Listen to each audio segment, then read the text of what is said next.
Yes please. ಎಲ್ಲರಿಗೂ ನಮಸ್ಕಾರ. ನಾನು ವಿನುತಾ.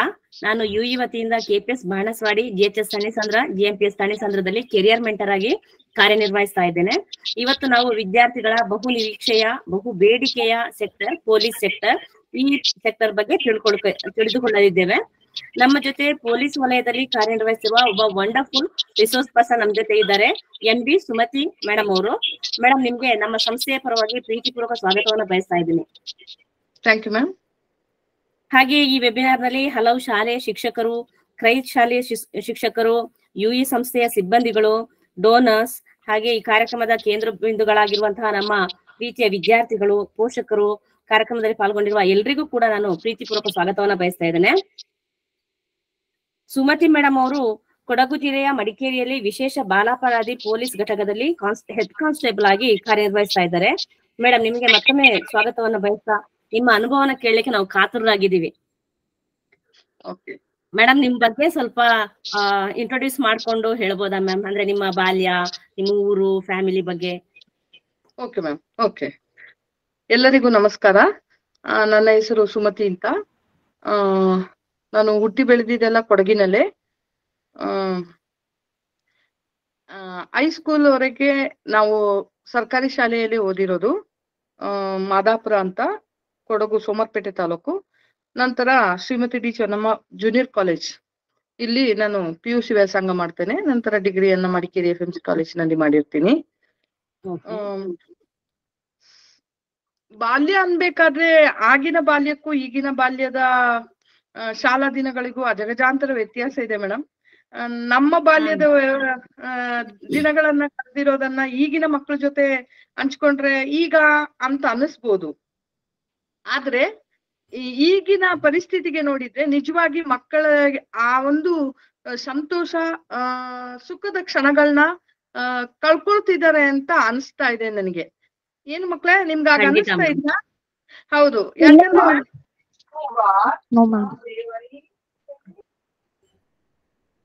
ಮಕ್ಕಳ ಮ್ಯೂಟ್ ಮಾಡ್ಕೊಳ್ಳಿ ಪ್ಲೀಸ್. ಯಾಕಂದ್ರೆ ಮೇಡಮ್, ಆಗಿನ ಕಾಲದಲ್ಲಿ ಮಕ್ಕಳಿಗೆ ವಿದ್ಯಾಭ್ಯಾಸದ ಜೊತೆ ಶಿಸ್ತಿತ್ತು. ಮನೆಯಿಂದಲೇ ಮಕ್ಕಳು ಯಾವ ರೀತಿ ಬೆಳಿಬೇಕು,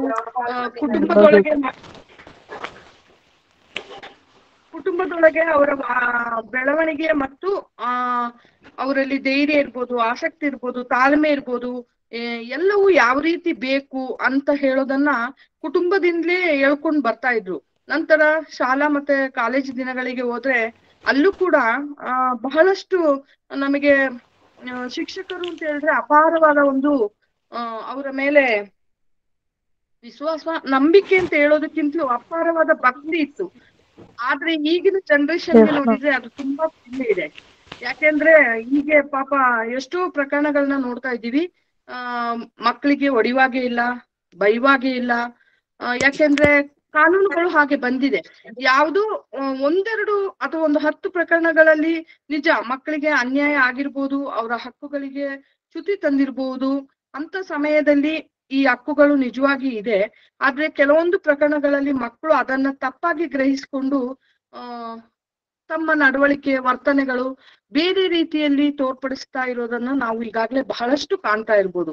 ಇಂದಿನ ಕಾಲಕ್ಕೂ ಈಗಿನ ಕಾಲಕ್ಕೂ ಅಜಗಜಾಂತರ ವ್ಯತ್ಯಾಸ ಇರೋದ್ರಿಂದ ನಾವೆಲ್ಲ ಈಗ ಏನ್ ಹೇಳ್ತಿದೀವಿ ಅಂದ್ರೆ, ಇಂದಿನ ಮಕ್ಕಳು ಇಂದಿನ ಪ್ರಜೆಗಳಾಗಿಯೇ ಬೆಳಿಬೇಕು. Okay ma'am.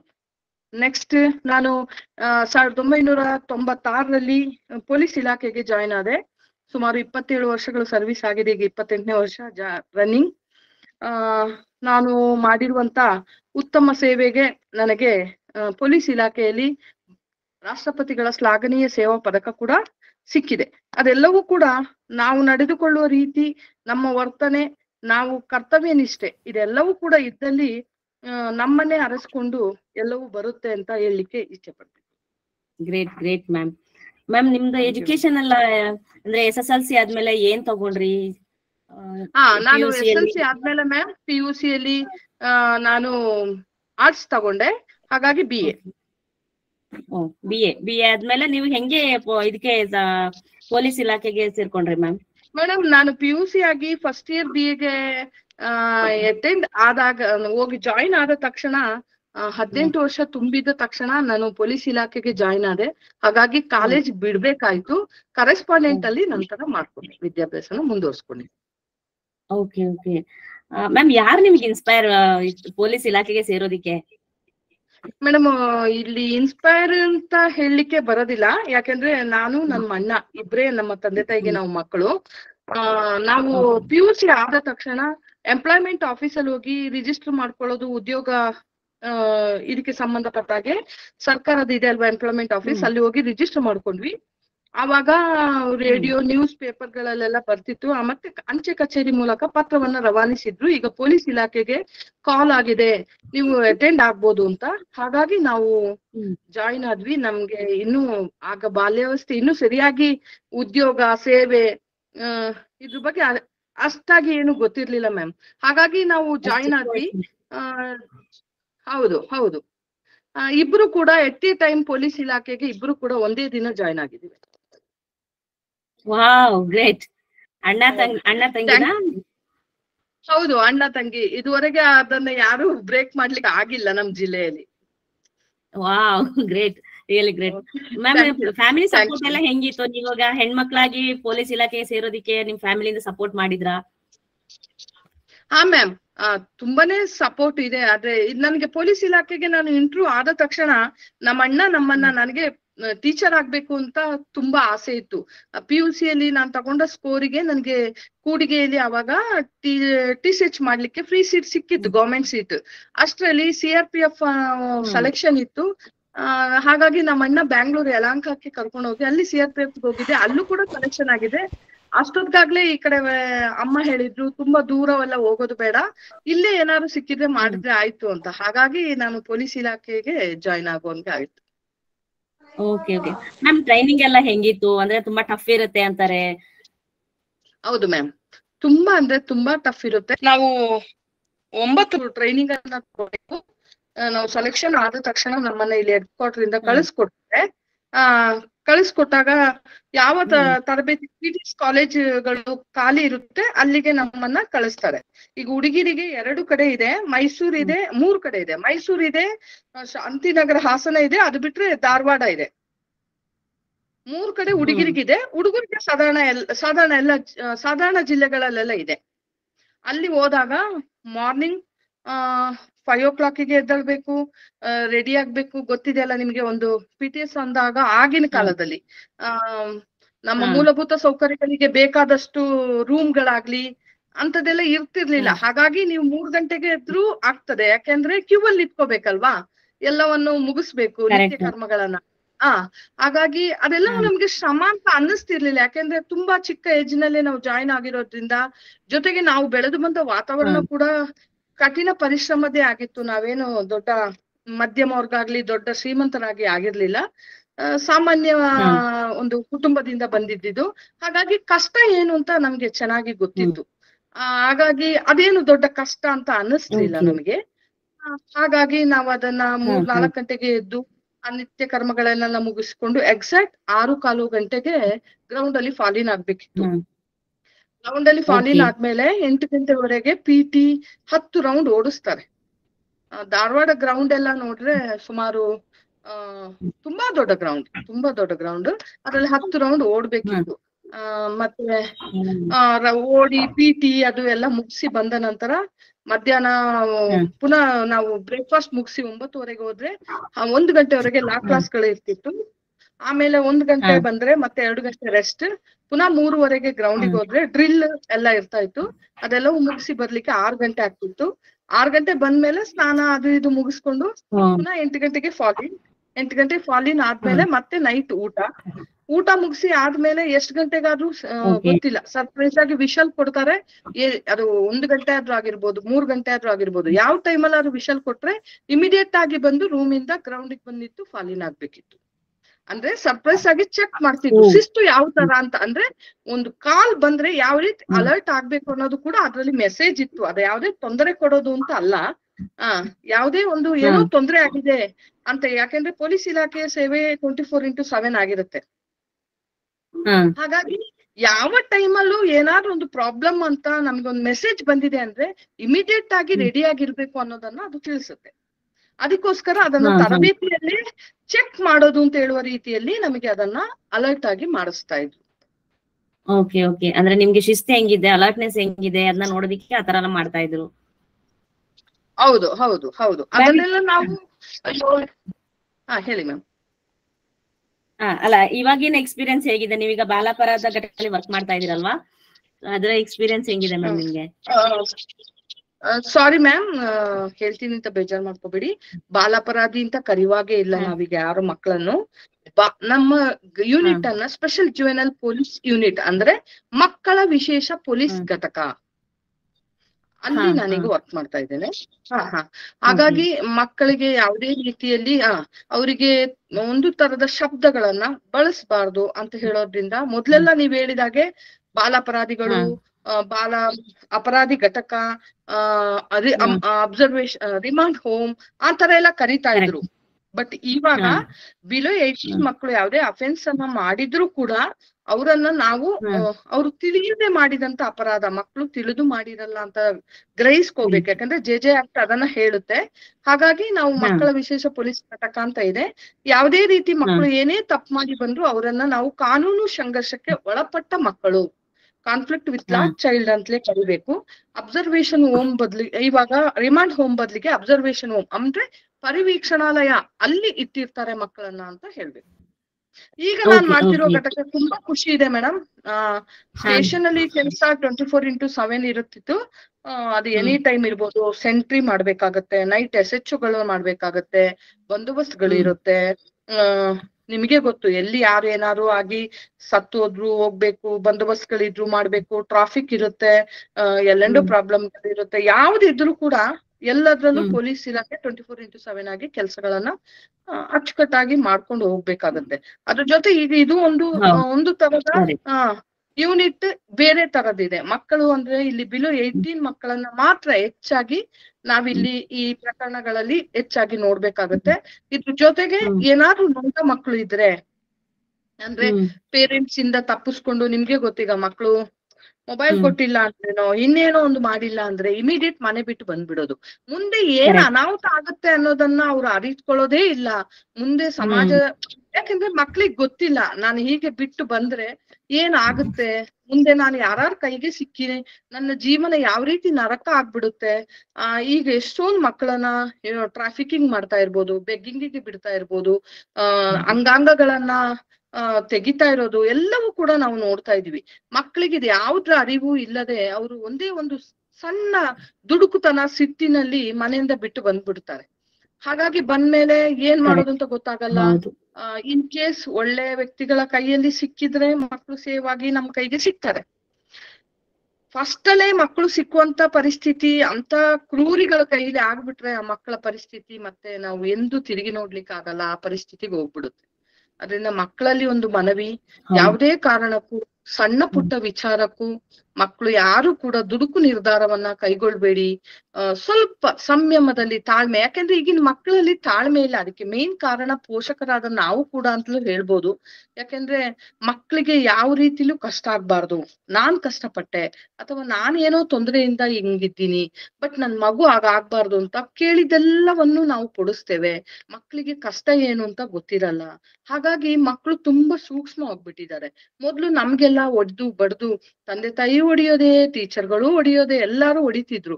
ಬಟ್ ಈಗ ಮಕ್ಕಳ ಹಕ್ಕುಗಳು ಬಂದ್ಮೇಲೆ ಅದೆಲ್ಲವೂ ಕೂಡ ಸ್ವಲ್ಪ ಕಡಿಮೆ ಆಗಿದೆ. ಹಾಗಾಗಿ ಮಕ್ಕಳಲ್ಲಿ ಶಿಸ್ತು ಕಡಿಮೆ ಆಗಿದೆ, ದುಡುಕುತನ ಜಾಸ್ತಿ ಆಗಿದೆ, ತಾಳ್ಮೆ ಅನ್ನೋದೇ ಇಲ್ಲ ಮಕ್ಕಳಲ್ಲಿ. ಹೇಳ್ಬೇಕು ಅಂದ್ರೆ ಬಹಳಷ್ಟು ಸೂಕ್ಷ್ಮ ಮನಸ್ಸಿನವರಾಗಿದ್ದಾರೆ. ಚಿಕ್ಕ ವಿಚಾರಕ್ಕೂ ಸಿಟ್ಟು ಮಾಡ್ಕೊಳ್ಳೋದು ಅಥವಾ ಇನ್ನೇನೋ ಅನಾಹುತಗಳನ್ನ ಮಾಡ್ಕೊಳ್ಳೋದು ನಾವು ಕಾಣ್ತಾ ಇದ್ದೇವೆ. ಅದ್ ಯಾವ್ದಕ್ಕೂ ಹೋಗ್ಬಾರ್ದು. ಅದಕ್ಕೆಲ್ಲ ಏನು ಅಂದ್ರೆ ಮಕ್ಕಳಿಗೆ ಶ್ರಮ ಅಂದ್ರೆ ಏನು ಅಂತ ಗೊತ್ತಿರ್ಬೇಕು.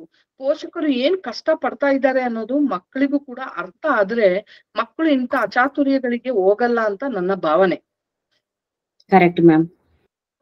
ಮ್ಯಾಮ್, ಈಗ ಅವ್ರಿಗೆ ಎಜುಕೇಶನ್ ಎಲ್ಲ ಹೆಂಗೆ ಮಾಡಿಸ್ತಾರೆ ಮ್ಯಾಮ್? ಅಲ್ಲಿ ಏನಾದ್ರು ಎಜುಕೇಶನ್ ಕೊಡಿಸೋ ವ್ಯವಸ್ಥೆ ಇದೆಯಾ? ಅವ್ರ ಎಕ್ಸಾಮ್ಸ್ ಎಲ್ಲ ಬರೆಯಕ್ ಆಗತ್ತಾ? ಯಾರು ಮ್ಯಾಮ್? ಈಗ ಅದೇ ಪರಿವರ್ತನಾ ಕೇಂದ್ರದಲ್ಲಿ ಮಕ್ಳು ಇರ್ತಾರಲ್ವಾ? ಇವಾಗ ಮ್ಯಾಮ್, ಇವಾಗ ತಂದೆ ತಾಯಿ ಸಿಕ್ಕಿರೋ ಮಕ್ಕಳಾದ್ರೆ ಪೊಲೀಸ್ ಎಲ್ಲಿಂದ ಸಿಕ್ಕಿದ್ದಾರೆ ಏನು ಅಂತ ಫೈಂಡ್ ಔಟ್ ಮಾಡಿ ಅವರನ್ನ ನಾವು ಅವರ ಪೋಷಕರಿಗೆ ಹ್ಯಾಂಡ್ ಓವರ್ ಮಾಡ್ತಾ ಇದ್ದೇವೆ. ಇನ್ ಕೇಸ್ ಯಾರು ಇಲ್ಲದಂತ ಮಕ್ಕಳು ಹೇಳ್ತಾರೆ ನಮ್ ತಂದೆ ತಾಯಿ ಎಲ್ಲ, ಅಥವಾ ಇಲ್ಲಿ ಸಿಕ್ಕಿರೋ ಮಕ್ಳು ಇರ್ಬೋದು. ಕೋವಿಡ್ ಅಲ್ಲಿ ನೀವು ನೋಡಿರ್ಬೋದು ಎಷ್ಟೊಂದ್ ಮಕ್ಳು ತನ್ನ ತಂದೆ ತಾಯಿಯನ್ನೆಲ್ಲ ಕಳ್ಕೊಂಡು ಆಸರೆ ಇಲ್ಲದೆ ಇರ್ತಾರೆ. ಅಂತವ್ರಿಗೆ ಪುನಶ್ಚೇತನ ಕೊಡುವಾಗ ಸರ್ಕಾರಿ ಬಾಲಕರ ಬಾಲಮಂದಿರ ಇದೆ, ಸರ್ಕಾರಿ ಬಾಲಕಿಯರ ಬಾಲಮಂದಿರ ಇದೆ, ಇವುಗಳಿಗೆ ಜಾಯಿನ್ ಮಾಡಿಸಿಬಿಟ್ರೆ ಮುಂದೆ CWC ಅಂತ ಇದೆ, ಮಕ್ಕಳ ಕಲ್ಯಾಣ ಸಮಿತಿ, ಚೈಲ್ಡ್ ವೆಲ್ಫೇರ್ ಕಮಿಟಿ ಅಂತ ಒಂದಿದೆ. ಆ ಮಕ್ಕಳನ್ನ ಅಲ್ಲಿಗೆ ಹಾಜರುಪಡಿಸ್ತೀವಿ. ಕಮಿಟಿ ತೀರ್ಮಾನ ಮಾಡುತ್ತೆ ಮಗುವನ್ನ ಎಲ್ಲಿ ಬಿಡ್ಬೇಕು, ಎಲ್ಲಿ ಓದಿಸ್ಬೇಕು. ಆ ಮಕ್ಕಳು 18 ವರ್ಷ ತುಂಬುವವರೆಗೂ ಕೂಡ ಅವರು ಆ ಸಂಸ್ಥೆಯಲ್ಲೇ ಇಟ್ಕೊಂಡು ಆ ಮಕ್ಕಳಿಗೆ ಎಜುಕೇಶನ್ ಮಾಡ್ತಾರೆ. ಆದ್ರೆ ಸರ್ಕಾರ ಇನ್ನೂ ಒಂದು ರೂಲ್ಸ್ ತಂದಿದೆ, ಮಕ್ಕಳಿಗೆ 18 ವರ್ಷ ಆಯ್ತು ಅಂತ ಹೊರಗಡೆ ಬಿಟ್ಟಾಗ ಅವ್ರನ್ನ ಗೂಡಿನಿಂದ ಹೊರಗೆ ಬಿಟ್ಟ ತಕ್ಷಣ ಹೇಗಾಗುತ್ತೆ ಹಾಗಾಗುತ್ತೆ, ಮಕ್ಕಳಿಗೆಲ್ಲವೂ ತಿಳಿಯೋದಿಲ್ಲ. ಹಾಗಾಗಿ 21 ವರ್ಷದವರೆಗೆ ಆ ಮಕ್ಕಳಿಗೆ ಎಜುಕೇಶನ್ ಕೊಡೋದಿರ್ಬೋದು ಅಥವಾ ತರಬೇತಿಗಳನ್ನ ಕೊಡೋದಿರ್ಬೋದು, ಎಲ್ಲವನ್ನು ಮಾಡಿ ಅವ್ರಿಗೆ ಸಮಾಜ ಮುಖೇನ ಮಾಡಿ ಬೇಕು ಅಂತ ರೂಲ್ ಇದೆ. ಅದನ್ನ ಖಂಡಿತವಾಗಿ ಮಾಡ್ತಾ ಇದ್ದಾರೆ. ಅಂದ್ರೆ ಅಲ್ಲಿ ಮನ ಪರಿವರ್ತನೆ ಮಾಡುವಂತದ್ದು ಆತರ ಏನಾದ್ರು ಕೌನ್ಸಿಲಿಂಗ್ ಮಾಡುವಂತದ್ದು ಆತರ ಎಲ್ಲ ಹೌದು, ಅಲ್ಲಿ ಕೌನ್ಸಿಲರ್ಸ್ ಇರ್ತಾರೆ, ಅಲ್ಲಿ ಕೌನ್ಸಿಲರ್ಸ್ ಅಲ್ಲೇ ಇರ್ತಾರೆ. ಮಕ್ಕಳಿಗೆ ರೊಟೀನ್ ಆಗಿ ಕೌನ್ಸಿಲಿಂಗ್ ಅನ್ನ ಮಾಡ್ತಾ ಇರ್ತಾರೆ. ಮತ್ತೆ ಊಟ, ತಿಂಡಿ, ಬಟ್ಟೆ, ತರಬೇತಿ, ಟ್ಯೂಷನ್ಸ್, ಅದ್ರ ಜೊತೆ ಇತರೆ ಚಟುವಟಿಕೆ, ಯೋಗ, ಡಾನ್ಸ್ ಅಂತದೆಲ್ಲವೂ ಕೂಡ ಇರುತ್ತೆ. ಓಕೆ ಓಕೆ ಮ್ಯಾಮ್, ಈಗ ನೀವು ಪೊಲೀಸ್ ವಿಭಾಗಕ್ಕೆ ಬಂದ್ರೆ ನಿಮ್ಗೆ ಏನ್ ಅನ್ಸುತ್ತೆ? ಅಷ್ಟೊಂದು ಸುಮಾರು 20-25 ವರ್ಷ 30 ವರ್ಷದ ಅನುಭವ ಇದೆ ನಿಮ್ಗೆ, ನಿಮಗೆ ಏನ್ ಅನ್ಸುತ್ತೆ? ತುಂಬಾ ಖುಷಿ, ತುಂಬಾ ಹೆಮ್ಮೆ ಅನ್ಸುತ್ತೆ ಮೇಡಮ್, ತುಂಬಾ ಹೆಮ್ಮೆ ಅನ್ಸುತ್ತೆ. ತಂದೆ ತಾಯಿ ಆಶೀರ್ವಾದ, ಗುರು ಹಿರಿಯರ ಆಶೀರ್ವಾದ, ದೇವರ ಒಂದು ದಯೆ ಅಂತ ಹೇಳ್ಬೇಕು. ಯಾಕಂದ್ರೆ ಅನ್ಎಕ್ಸ್ಪೆಕ್ಟೆಡ್, ನೀವು ಹೇಳಿದಾಗೆ ನಾವು ಯಾವ್ದು ನಿರೀಕ್ಷಿತವಾಗಿ ಇಲ್ಲಿ ಇಟ್ಕೊಂಡ್ ಬರ್ಲಿಲ್ಲ. ಅನಿರೀಕ್ಷಿತವಾಗಿ ನಾವು ಜಾಯಿನ್ ಆಗಿದ್ರು ಕೂಡ ತುಂಬಾ ಸಂತೋಷ ಇದೆ. ಕಷ್ಟ ಇದೆ, ಯಾವುದೇ ಇಲಾಖೆಗೆ ಹೋದ್ರು ಅವ್ರವ್ರ ಇಲಾಖೆಯಲ್ಲಿ ಅವ್ರವ್ರಿಗೆ ಸಂಬಂಧಪಟ್ಟಗಳು ಕಷ್ಟ ಇದೆ. ಕಷ್ಟ ಅಂತ ಅನ್ಕೊಂಡ್ರೆ ನಾವು ಮುಂದೆ ಏನನ್ನೂ ಸಾಧಿಸ್ಲಿಕ್ಕಾಗಲ್ಲ, ಯಾವ ಕರ್ತವ್ಯವನ್ನು ಮಾಡ್ಲಿಕ್ಕಾಗಲ್ಲ. ಕಷ್ಟ ಬಂದ್ರು ಕೂಡ ಒಂದು ದಿನ ಕಷ್ಟ ಆದ್ರೂ ಇನ್ನೊಂದು ಕೂಡ ಅದ್ರಲ್ಲಿ ಸುಖ ಇದ್ದೇ ಇರುತ್ತೆ. ಹಾಗಾಗಿ ತುಂಬಾ ಸಂತೋಷ ಇದೆ ಮೇಡಮ್. ಯಾಕಂದ್ರೆ ಎಲ್ಲರನ್ನು ನಾವು ಯಾವುದೇ ರೀತಿಯ ಗಣ್ಯರನ್ನು ಕೂಡ ನೇರವಾಗಿ ನೋಡ್ಬೋದು. ಯಾವುದೇ ಧಾರ್ಮಿಕ ಕ್ಷೇತ್ರಗಳಿಗೆ ಹೋದ್ರು ಕೂಡ ನೇರವಾಗಿ ಎಲ್ಲವನ್ನು ನೋಡ್ಬೋದು. ಒಂದು ರಕ್ಷಣೆ ಅಂತ ಬಂದಾಗ ನಾವು ಮುನ್ನುಗ್ಗಿ ಹೋಗುವಂತ ಧೈರ್ಯ ಇರ್ಬೋದು. ಅದನ್ನ ಫೇಸ್ ಮಾಡೋ ಚಾಲೆಂಜಸ್ ಒಂಥರ ಖುಷಿ ಕೊಡುತ್ತೆ. ಕಷ್ಟ ಆಗತ್ತೆ, ನಮ್ಗೆ ಏನ್ ಬೇಕಾದ್ರೂ ಆಗ್ಬೋದು ಯಾವ ಟೈಮಲ್ಲಿ, ಏನು ಹೇಳಕ್ ಆಗಲ್ಲ. ಯಾಕಂದ್ರೆ ಒಂದು ಅಪರಾಧಿನ ಹಿಡಿಲಿಕ್ಕೆ ಹೋದಾಗ ಅವನ ಕೈಯಲ್ಲಿ ಏನಿರುತ್ತೆ ಅಥವಾ ಏನ್ ಇಟ್ಕೊಂಡಿರ್ತಾನೆ ಯಾವುದು ನಮ್ಗೆ ಊಹೆ ಮಾಡ್ಲಿಕ್ಕೆ ಆಗಲ್ಲ. ಹಾಗಾಗಿ ಹಾಗೆ ಅಂತ ಭಯ ಪಟ್ಕೊಂಡು ಹಿಂಜರಿಯೋಕ್ಕೂ ಆಗಲ್ಲ. ಎಲ್ಲವನ್ನು ಫೇಸ್ ಮಾಡ್ಬೇಕು. ಅದ್ರಲ್ಲಿ ತುಂಬಾನೇ ಸಂತೋಷ ಇದೆ, ತೃಪ್ತಿ ಇದೆ. ಆಮೇಲೆ ಹೇಳಿ ಮ್ಯಾಮ್. ಮ್ಯಾಮ್, ಇವಾಗ ಏನಾದ್ರು ಈ ಮಕ್ಕಳು ಪೊಲೀಸ್ ಇಲಾಖೆಗೆ ಸೇರ್ಬೇಕು ಅಂತ ಇದ್ರೆ ಅವರು ಇವಾಗ PC ಅಂದ್ರೆ ಪೊಲೀಸ್ ಕಾನ್ಸ್ಟೇಬಲ್ ಆಗಿ ಜಾಯಿನ್ ಆಗ್ಬೇಕಂದ್ರೆ ಅವ್ರಿಗೆ PUC ಎಜುಕೇಶನ್ ಇದ್ರೆ ಸಾಕು. ಇನ್ ಕೇಸ್ ಅವ್ರ ಏನಾದ್ರು PSI ಆಗ್ಬೇಕು ಅಂತಿದ್ರೆ ಎನಿ ಡಿಗ್ರಿ ಮಾಡಿರ್ಬೇಕು. ಆದ್ರೆ ಹೈಟ್ ವೆಯ್ಟ್ ಎಲ್ಲರಿಗೂ ಒಂದೇ ಇರುತ್ತೆ. PC ಕಾನ್ಸ್ಟೇಬಲ್ಗೂ ಅಷ್ಟೇ ಇರುತ್ತೆ, PSIಗೂ ಅಷ್ಟೇ ಇರುತ್ತೆ. ಹೈಟ್ 168 ಸೆಂಟಿಮೀಟರ್ ಇರುತ್ತೆ, ತೂಕ 48 kg ಇರುತ್ತೆ. ಅದು ಗರ್ಲ್ಸ್ ಗೆ ಮಾತ್ರ ವೆಯ್ಟ್ ನೋಡ್ತಾರೆ, ಬಾಯ್ಸ್ ಗೆ ವೆಯ್ಟ್ ಇಲ್ಲ, ಗರ್ಲ್ಸ್ ಗಿದೆ. ಆಮೇಲೆ ಚೆಸ್ಟ್ ಇರುತ್ತೆ 88 ಸೆಂಟಿಮೀಟರ್ ಇರ್ಬೇಕು. ಅದನ್ನ ಉಸಿರು ತಗೊಂಡು ಹಿಗ್ಗಿ ಬಿಡುವಾಗ 5 ಸೆಂಟಿಮೀಟರ್ ಎಕ್ಸ್ಪೆಂಡ್ ಆಗ್ಬೇಕು ಅಂತ ಇದೆ. ಆದ್ರೆ ಅವ್ರ ಏನಾದ್ರು ವೈರ್ಲೆಸ್ ಅಂದ್ರೆ ಗೊತ್ತಿರಲ್ಲ, ಇವಾಗ ವಾಕಿ ಟಾಕಿ ಕಂಟ್ರೋಲ್ ರೂಮ್ ಇಟ್ಕೊಂಡ್ ಅಲ್ಲಿ ಕೆಲಸ ಮಾಡುವಂತದ್ದೆಲ್ಲ ಇರುತ್ತಲ್ಲ, ಅದ್ರಲ್ಲಿ ಏನಾದ್ರು ಅವ್ರು ಜಾಬ್ ತಗೋಬೇಕು ಇದ್ರೆ ಅವರು ಸೈನ್ಸ್ ತಗೊಂಡಿರ್ಬೇಕು. ಅದೊಂದಕ್ಕೆ ಆಗಿದೆ. ನೀವು ಮಾಮೂಲಿ ಸಬ್ ಇನ್ಸ್ಪೆಕ್ಟರ್ ಮತ್ತು ಪೊಲೀಸ್ ಸೇರ್ಬೇಕಾದ್ರೆ ಎನಿ ಸಬ್ಜೆಕ್ಟ್ ತಗೋಬಹುದು ನೀವು. ಆದ್ರೆ ವೈರ್ಲೆಸ್ ಅಲ್ಲಿ ಹೋಗಿ ನೀವು ಉದ್ಯೋಗ ಮಾಡ್ತೀನಿ ಅಂದ್ರೆ ಅದೊಂದಕ್ಕೆ ಮಾತ್ರ ಸೈನ್ಸ್ ಆಗಿರ್ಬೇಕು. ಆಮೇಲೆ KSRP ಅಂತ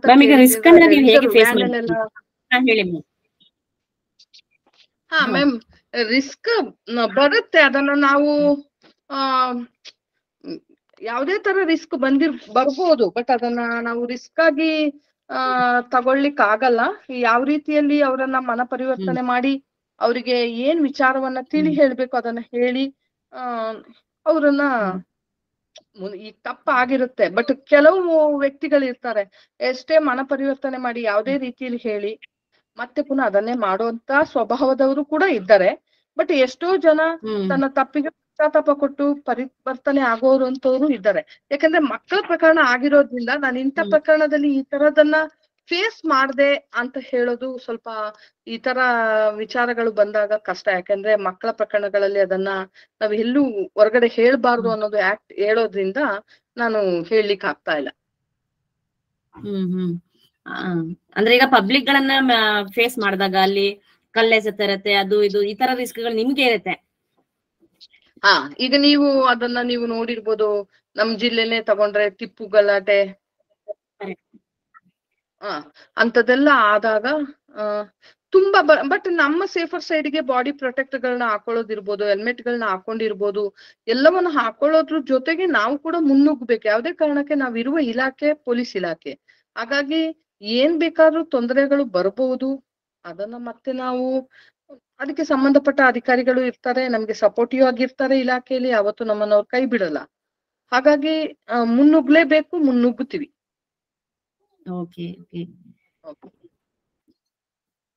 ಮ್ಯಾಮ್, ಈಗ ನಿಮ್ಮ ಫ್ಯಾಮಿಲಿ ಅವ್ರಿಗೆ ಏನ್ ಫೀಲ್ ಆಗುತ್ತೆ? ನೀವೀಗ ಇಷ್ಟೆಲ್ಲ ಅಚೀವ್ ಮಾಡಿದ್ರ, ರಾಷ್ಟ್ರಪತಿಯಿಂದ ಅವಾರ್ಡ್ಸ್ ಎಲ್ಲ ತಗೊಂಡಿದ್ರ, ಏನ್ ಫೀಲ್ ಮಾಡ್ತಾರೆ ಮ್ಯಾಮ್ ಅವರು? ಮ್ಯಾಮ್ ತುಂಬಾ ಖುಷಿ ಇದೆ. ಎಸ್ಪೆಷಲಿ ನನ್ನ ಹಸ್ಬೆಂಡಿಗೆ ಒಂದು ಆಡ್ಸಪ್ ಹೇಳ್ಬೇಕು. ಯಾಕಂದ್ರೆ ಎನಿ ಟೈಮ್ ನಾನು ಯಾವ್ದೇ ಕೇಸ್ಗಳಿಗೆ ಹೋಗ್ಬೇಕು ಅಂದ್ರೂ ಕೂಡ ಅವರು ಧೈರ್ಯವಾಗಿ ಯಾವ ಒಂದು ಏನ್ ಹೇಳೋದು, ಈಗಿನ ಸಂಸಾರ ನೀವೇ ನೋಡಿರ್ಬೋದು, ಈಗಿನದ್ರಲ್ಲಿ ಚಿಕ್ಕ ಚಿಕ್ಕ ವಿಚಾರಗಳಿಗೂ ಕೂಡ ಡೌಟ್ ಪಡೋದಿರ್ಬೋದು, ಇನ್ನಿತರ ಯಾವ್ದೇ ತರದ್ದು ಇರ್ಬೋದು. ಬಟ್ ನನ್ನ ಮನೆಯಲ್ಲಿ ನಾನು ಅದಕ್ಕೆಲ್ಲ ಒಂದು ಮಾಡಿದ್ದೇನೆ ಅಂತ ಅನ್ಕೋಬೇಕು. ಯಾಕಂದ್ರೆ ತುಂಬಾನೇ ಸಪೋರ್ಟಿವ್ ಆಗಿರ್ತಾರೆ. ಕೆಲವೊಮ್ಮೆ ನನ್ನನ್ನೆಲ್ಲಾರು ಮಧ್ಯರಾತ್ರಿ ಅಥವಾ ಬೇರೆ ಇನ್ನೊಂದ್ ಕಡೆ ಏನೋ ಹೋಗ್ಬೇಕು ಅಂತಿದ್ದಾಗ, ಎಲ್ಲಿವರೆಗೆ ಬಿಡ್ಬೇಕು ಅಂತಿದ್ರೆ, ಎಲ್ಲಿ ಯಾರ ಜೊತೆ ಜಾಯ್ನ್ ಆಗ್ಬೇಕು ಅಂತಿದ್ದಾಗ ಅಲ್ಲಿವರೆಗೆ ಕರ್ಕೊಂಡ್ ಬಂದು ಬಿಡೋದಿರ್ಬೋದು, ಎಲ್ಲವೂ ಇರ್ಬೋದು. ಬಟ್ ಅಚೀವ್ ಬಗ್ಗೆ ಎಲ್ಲರಿಗೂ ತುಂಬಾ ಖುಷಿ ಇದೆ. ಅದು ರಾಜಭವನದಲ್ಲೇ ತಗೊಂಡಿದ್ದು ಈಗ. ಬಟ್ ಎಲ್ಲರೂ ಫ್ಯಾಮಿಲಿ ಎಲ್ಲ ಕರ್ಸಿದ್ವಿ, ಅವರಿಗೂ ಕೂಡ ಒಂದು ಪ್ರೌಡ್ ಮೂಮೆಂಟೇ.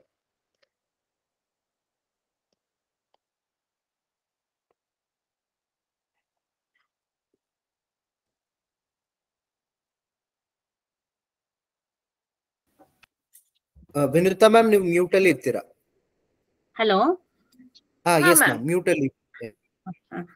ಮ್ಯಾಮ್, ನಿಮ್ಗೆ ನಿಮ್ಮ ವೃತ್ತಿ ಜೀವನ ತುಂಬಾ ಮೆಮೊರೇಬಲ್ ಡೇ ಯಾವುದು? ಈಗ ಅಫ್ಕೋರ್ಸ್ ನಿಮ್ಗದ ರಾಷ್ಟ್ರಪತಿಯಿಂದ ಸಿಕ್ಕಿರೋ ಅವಾರ್ಡ್ ಅದೊಂದು ಮೆಮೊರೇಬಲ್ ಡೇ. ಅದೇ ತರ ಡ್ಯೂಟಿಯಲ್ಲಿ ನೀವೇನ ಚಾಲೆಂಜಸ್ ಗಳನ್ನ ಫೇಸ್ ಮಾಡಿರೋದು, ಆ ತರದ ಮೆಮೊರೇಬಲ್ ಡೇ? ಡ್ಯೂಟಿಯಲ್ಲಿ ತುಂಬಾ ಮೆಮೊರಲ್ ಡೇ ಈಗಕ್ಕೆ ಹೋಲ್ಸೋದಿದ್ರೆ ನನಗೆ ಹಿಂದಿನದ ಬಹಳ ಮೊದಲು ಫಸ್ಟ್ ನಾನು ಪೊಲೀಸ್ ಇಲಾಖೆಗೆ ಸೇರಿದ ತಕ್ಷಣ ನಮ್ಗೆ ಮೇಲುಕೋಟೆ ಒಂದು ಬಂದೋಬಸ್ತ್ ಹಾಕಿದ್ರು. ಆವಾಗ ಆ ಮೇಲುಕೋಟೆ ವೈಭವ ವಜ್ರಮುಡಿ ಉತ್ಸವ ನಡೆಯುತ್ತೆ. ಆಗ ಅಲ್ಲಿ ಮೇಲುಕೋಟೆಯಲ್ಲಿ ಟ್ರೆಸರಿಯಿಂದ ದೇವರಿಗೆ ಸಂಬಂಧಪಟ್ಟ ಆಭರಣಗಳು, ಚಿನ್ನ, ಬೆಳ್ಳಿ, ವಜ್ರ ಅವುಗಳನ್ನೆಲ್ಲ ತಂದು ನನಗೆ ಆ ಪ್ಲೇಸ್ ಅಲ್ಲಿ ಡ್ಯೂಟಿ ಸಿಕ್ಕಿತ್ತು. ಬಟ್ ಅದನ್ನ ನೋಡಿದ್ರೆ ಈವರೆಗೂ ಅದನ್ನ ಮರಿಲಿಕ್ಕೆ ಆಗಲ್ಲ ನನ್ನಿಂದ. ಅಷ್ಟು ಹತ್ತಿರದಿಂದ ನೇರವಾಗಿ ನೋಡೋದು, ಅದ್ನೇ ನಾನು ಹೇಳಿದ್ದು, ಪೊಲೀಸ್ ಇಲಾಖೆಯಲ್ಲಿ ಎಲ್ಲವೂ ಕೂಡ ನೇರವಾಗಿ ಹತ್ತಿರದಿಂದ ನೋಡೋ ಒಂದು ಸೌಭಾಗ್ಯವೂ ಇದೆ, ಕಷ್ಟ ಕಾಲದಲ್ಲಿ ಕಷ್ಟವನ್ನ ನೋಡುವಂತದ್ದು ಇದೆ. ಆ ದಿನವನ್ನ ನನಗೆ ಮರಿಲಿಕ್ಕಾಗಲ್ಲ. ಹಾಗೆ ನಮ್ಮ ಜಿಲ್ಲೆನೇ ತಗೊಂಡ್ರೆ ತಲಕಾವೇರಿ ಬಂದೋಬಸ್ತ್ ಇರ್ಬೋದು, ಆ ತೀರ್ಥೋದ್ಭವದ ಆ ಕ್ಷಣಗಳು, ಹಾಗೆ ತುಂಬಾ ಇದೆ ಮೇಡಮ್, ತುಂಬಾ ಇದೆ. ಅದನ್ನ ನೆನ್ಸ್ಕೊ ಈಗ ಯೋಚನೆಗೆ ಬರ್ತಾ ಇಲ್ಲ ನಂಗೆ.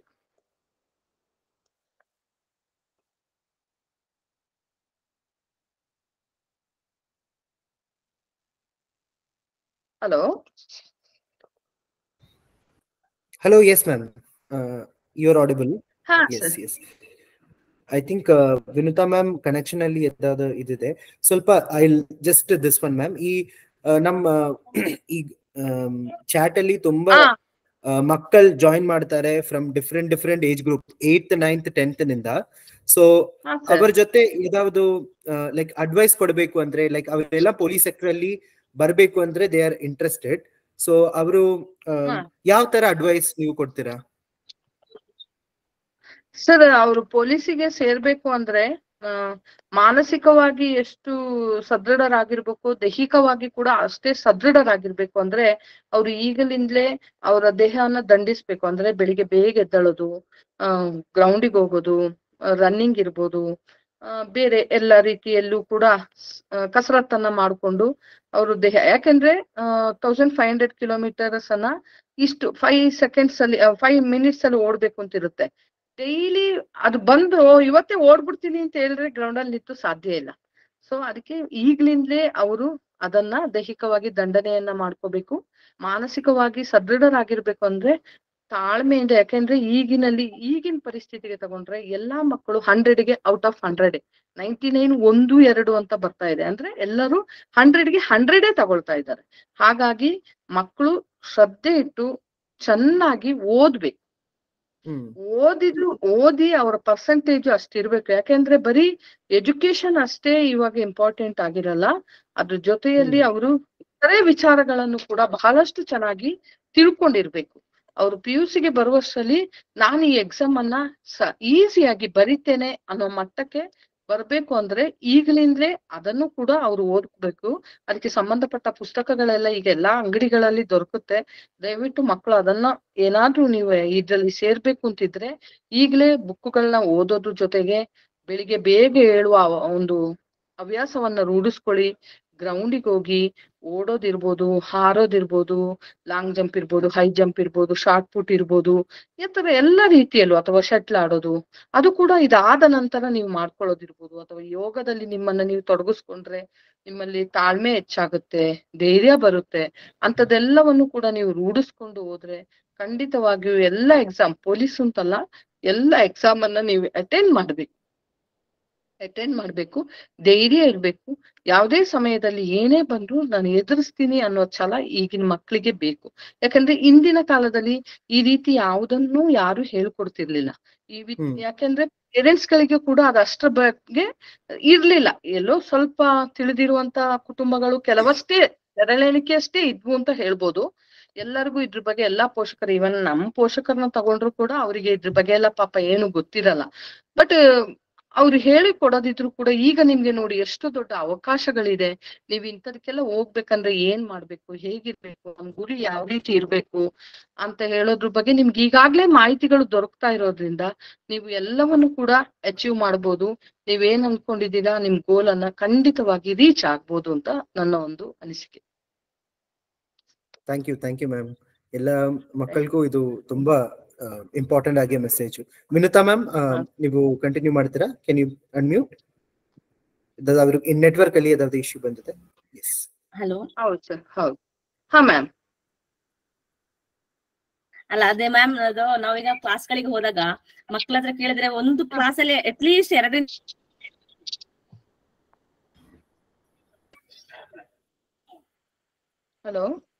ಹಲೋ ಹಾ ತುಂಬಾ ಇಂಟ್ರೆಸ್ಟ್ ಇದ್ದಾರೆ. ಅವರು voice internet connection Vinutha ma'am internet connection ಸ್ವಲ್ಪ ಕಟ್ ಆಗುತ್ತೆ. ಹೇಳ್ಬಹುದಾ? Please ask question. ಇವಾಗ ಕೇಳಿಸ್ತಾ ಇದೆಯಾ? ಕೇಳಿಸ್ತಿದೆ.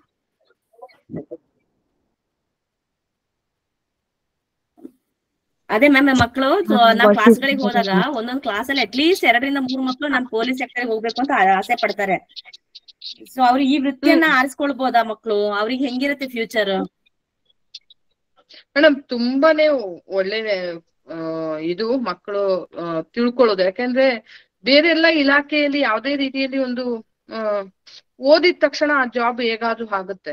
ಆದ್ರೆ ಪೊಲೀಸ್ ಇಲಾಖೆಯಲ್ಲಿ ದೈಹಿಕವಾಗೂ ಓದೋದ್ರ ಜೊತೆ ಎಲ್ಲವನ್ನೂ ತಗೊಂಡಿರೋದ್ರಿಂದ ಅವ್ರು ಒಂದು ಸಲ ಎಂಟ್ರಿ ಆದ್ಮೇಲೆ ಅವ್ರ ಜೀವನದ ಶೈಲಿಯೇ ಬದಲಾಗಿರುತ್ತೆ. ಮನೆಯಲ್ಲಿ ನಿಜ ಹೇಳ್ಬೇಕಂದ್ರೆ ಪೋಷಕರಿಗೂ ಕೂಡ ಹೆಮ್ಮೆ ಆಗತ್ತೆ. ಯಾಕಂದ್ರೆ ಒಂದು ಶಿಸ್ತಿನ ಇಲಾಖೆಯಲ್ಲಿ ಮಗು ಸೇರಿರೋದ್ರಿಂದ. ಯಾಕಂದ್ರೆ ಹೆಚ್ಚಿನ ಪೋಷಕರಿಗೆ ಈಗ ತುಂಬಾ ಭಯ ಇದೆ, ನನ್ ಮಗು ಎಲ್ಲಿ ತಪ್ಪು ದಾರಿಗೆ ಹೋಗ್ತಾನೋ, ಮಗು ಯಾವ ರೀತಿ ಏನಾಗ್ತಾನೋ ಅನ್ನೋ ಭಯಗಳು ತುಂಬಾ ಕಾಡ್ತಾ ಇದೆ. ಯಾಕೆಂದ್ರೆ ಈಗಿನ ಸಮಾಜದ ಪರಿಸ್ಥಿತಿ ಆ ತರಕ್ಕೆ ಆಗ್ಬಿಟ್ಟಿದೆ. ಹಾಗಾಗಿ ಪೊಲೀಸ್ ಇಲಾಖೆಗೆ ಸೇರಿದ ತಕ್ಷಣ ನಿಜವಾಗ ಅವ್ರು ಇನ್ನೊಂದು ತರದ ನಿಟ್ಟುಸಿರನ್ನ ಬಿಟ್ಕೋಬಹುದು ಅಂತ ಅನಿಸುತ್ತೆ. ಯಾಕಂದ್ರೆ ಶಿಸ್ತಿನ ಜೊತೆ ಎಲ್ಲವನ್ನು ಸರಿಪಡಿಸುವಂತ ಒಂದು ಕಾನೂನಿನ ಚೌಕಟ್ಟಿನೊಳಗಿರುವ ಇಲಾಖೆಗೆ ಸೇರಿರೋದ್ರಿಂದ ಸ್ವಲ್ಪ ನಿಶ್ಚಿಂತರು. ಬಟ್ ಮಕ್ಳು ಎಲ್ಲಾರ್ಗು ಹೇಳ್ತೇನೆ, ಈ ಎಲ್ಲರೂ ಧೈರ್ಯವಾಗಿ ನೀವೆಲ್ಲವನ್ನ ಎದುರಿಸ್ಬೇಕು. ಎಲ್ಲ ಇಲಾಖೆಗೂ ನೀವು ಸೇರ್ಕೊಳ್ಬೇಕು. ಪೊಲೀಸ್ ಇಲಾಖೆ ಅಂದಾಗ ನಿಜವಾಗಿ ನೀವೇ ಅನ್ಕೊಳ್ತೀರಾ, ಇವತ್ ನೀವು ಕೇಳಿಸ್ಕೊಂಡಿದ್ದೀರಾ, ಮುಂದೊಂದು ದಿನ ಇದ್ರಲ್ಲಿ ಒಂದು ಸ್ವಲ್ಪ ಮಕ್ಕಳಾದ್ರೂ ಆದಾಗ ನೀವ್ ಅನ್ಕೊಳ್ತೀರಾ ನಿಜ ಗ್ರೇಟ್ ನಾವ್ ಇದಕ್ಕೆ ಸೇರಿರೋದು ಅಂತ.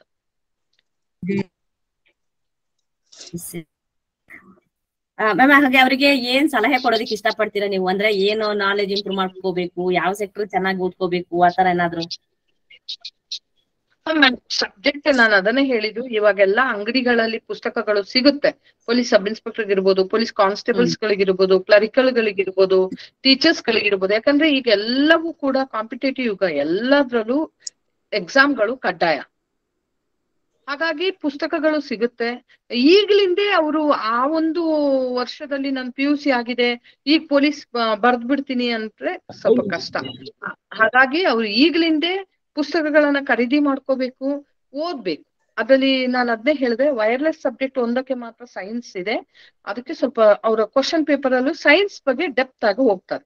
ಇನ್ನು ಉಳಿದಿದ್ದೆಲ್ಲ ಯಾವ ಸಬ್ಜೆಕ್ಟ್ ತಗೊಂಡ್ರು ಆಗುತ್ತೆ, ಬಟ್ ಓದ್ಬೇಕು, ಶ್ರಮ ಬೇಕು. ಯಾಕೆಂದ್ರೆ ನಾನು ಅದನ್ನೇ ಹೇಳಿದೆ, ಈಗಿನ ಕಾಲದಲ್ಲಿ ಎಲ್ಲರೂ 100ಕ್ಕೆ 100 ತಗೊಳ್ಳೋರೇ ಇರೋದು.